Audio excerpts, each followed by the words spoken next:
We know that DataFrame works like a two-dimensional or structured array. In other words, like a dictionary of series structures sharing the same index. Let us work with indexing and selection when DataFrame works as a dictionary.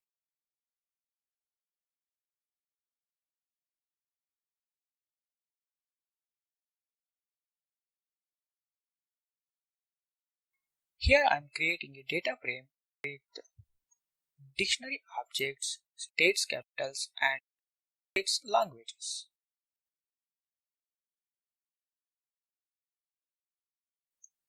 Here I have two columns, capitals and language. Both these columns are sharing the same index.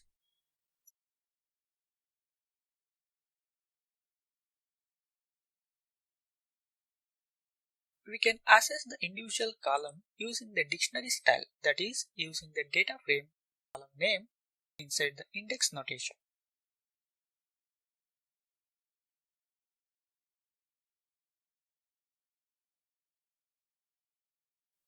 Equivalently, we can use the attribute style to access the column name.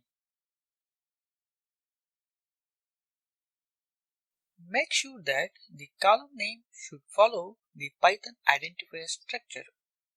Otherwise, you can't access the column name by its name. Both dictionary style and attribute style remain same. This can be checked with the is keyword.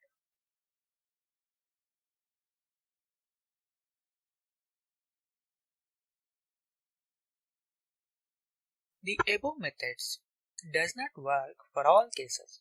Say for example, DataFrame as a pop method. So, if the DataFrame contains pop column, then accessing it via attribute style results false.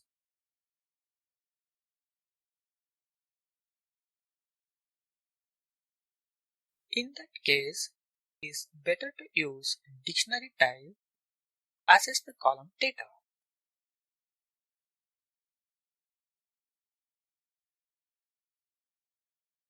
We can use dictionary style to modify the data object.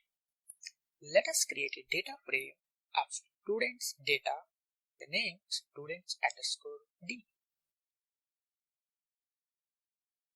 Here we have subject, total marks, minimum marks, and obtained marks as the column names or labels.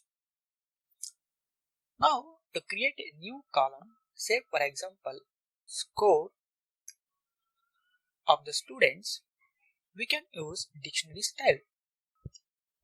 On the right hand side, we can use arithmetic operation on different columns. Here to calculate the score, I am using columns obtained marks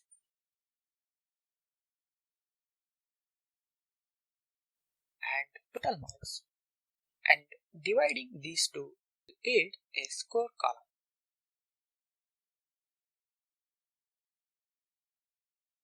Here the arithmetic operation takes place element by element wise of these two columns.